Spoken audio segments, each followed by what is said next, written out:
साहिब बंदगी सतनाम। तो भाइयों, आज हम इस चौपाई पे बात करेंगे तीनों गुणों का निर्णय कीना, गुरु कबीर की साखे देना। गुरु कबीर की साखे मानो, तीनों गुण का घर पहचानो।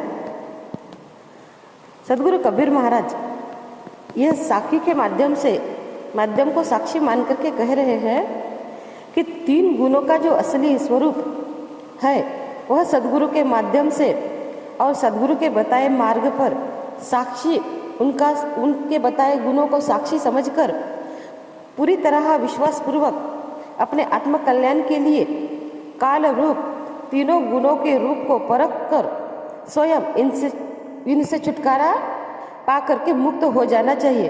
तब ही इस द्वंद्वात्मक सुख दुख रूप महाभयानक काल जाल से छुटकारा पाना संभव हो सकता है। जब तीनों गुणों की असलियत का भली भांति प्रकार से ज्ञान हो जाए तब अपने उस देश को जानने का प्रयत्न करो जहाँ से बिछुड़कर इस काल के देश में बंदी हो गए।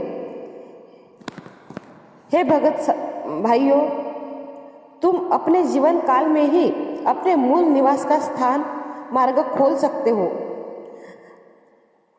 ताकि काल के महान दुखों से आपको छुटकारा मिल सके। इस संसार रूपी वृक्ष के दो भाग हैं, एक भाग पुरुष रूप दिन तथा स्त्री भाग रात्रि रूपी स्त्री। पुरुष रूप दिन और स्त्री रूप रात्रि के अंतर्गत समस्त क्रियाएं उत्पत्ति पालन प्रलय संपन्न होती है। इस संसार वृक्ष से तीन शाखाएं प्रातः दोपहर और शाम ही निकली है। इनमें 12 महीने और 24 पखवाड़े हैं। इन्हीं के द्वारा यह संसार वृक्ष साधन रूप होकर सभी जीवों को अपने आप में समाहित किए हुए है। इसे संसार रूपी वृक्ष के नीचे सभी जीव युगान युगान से जन्मते और मरते आ रहे हैं। कोई भी इसमें अछूता नहीं रहा। इस वृक्ष में ना तो कोई फूल है ना कोई फल है, क्योंकि हम सबको पता है किसी के लिए कितना ही करो चाहे आपकी जान भी चली जाए, लेकिन आगे वाला यह मानने को तैयार ही नहीं रहता कि इसने मेरे लिए कुछ किया है। उदाहरण के लिए आप समझ लो, माता पिता अपने बच्चों के लिए क्या नहीं करते, तब भी कभी बच्चे ये नहीं मानते कि माता पिता ने उनके लिए क्या किया है, क्योंकि यह जो वृक्ष है संसार रूपी, इसमें कोई फूल और फल लगता ही नहीं है। मात्र इस वृक्ष में काम क्रोध मत्सर लोभ मोह नाना विकार ही टपकते रहते हैं, जिसको पीकर संसार के समस्त जीव सुख और दुखी होते रहते हैं। इस काल रूपी वृक्ष में इन विकारों के अलावा कुछ भी नहीं है। जीवों को फंसाने के लिए काल ने इस वृक्ष को संसार में उगाया हुआ है।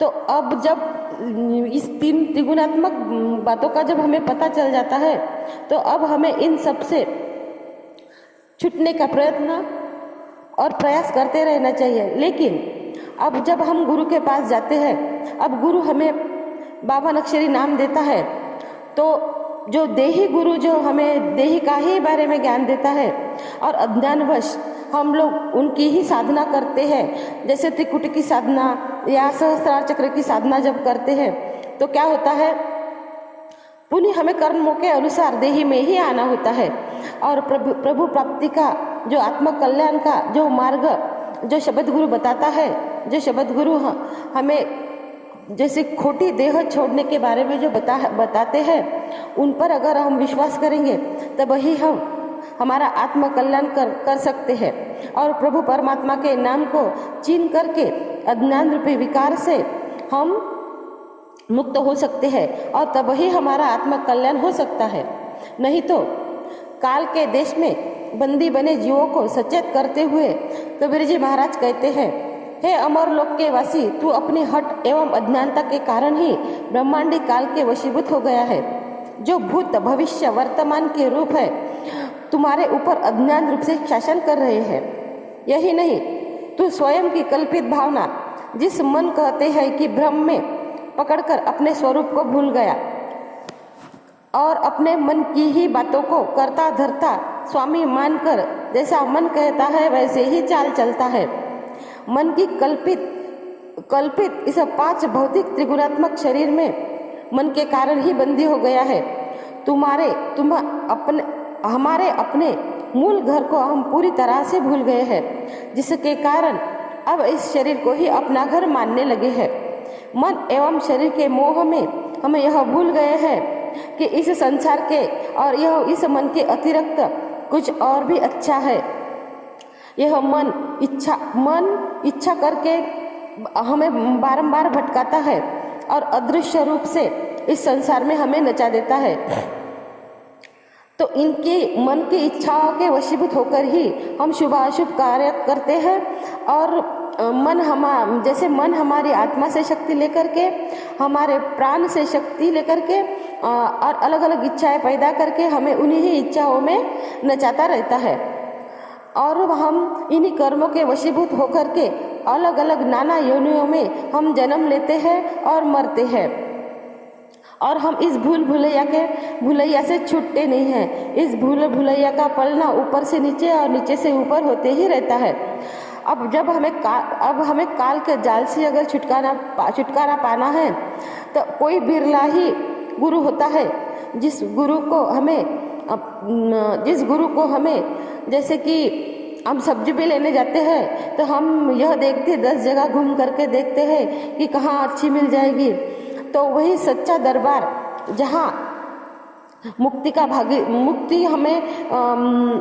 हमें मिल सकती है, जो गुरु हमें मुक्ति का दाता है, उसके ही पास जाकर के हमें उस मार्ग पर चलना चाहिए। नहीं तो काल खड़ा सिर ऊपरे चेत बिराने मिंत, जाके घर है गैल में सो कस सोवे निश्चिंत। तो सूर्य रूपी काल के माध्यम से दिन और रात्रि होती रहती है, जिसमें भरण पोषण और हमारे बाकी के जो भी काम होते हैं, तो सारा जीवन हमारा काम में और विश्राम में ही निकल जाता है। यह ख्याल भी नहीं आता कि हमें प्रभु परमात्मा को प्राप्त करना है, उसका ध्यान करना है।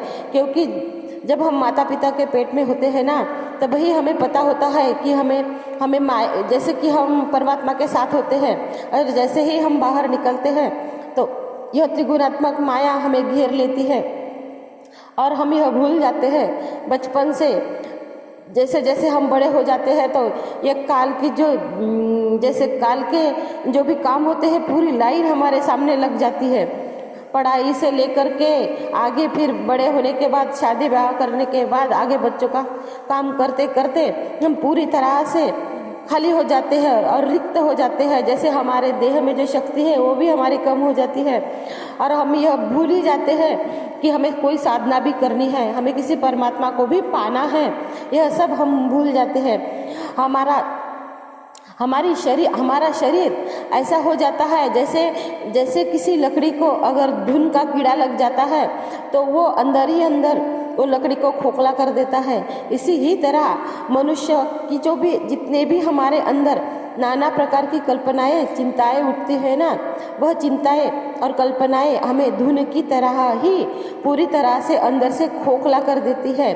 और 24 घंटों में जितनी भी सांसें हमारी आती है, प्रत्येक सांस अमूल्य है, लेकिन हम उसकी फिक्र न करके एक सांस को ऐसे ही हम गवा देते हैं और ऐसे करते करते हम बुढ़ापे की तरफ आ जाते हैं, लेकिन हमें पता नहीं चलता कि हमें करना क्या है। अब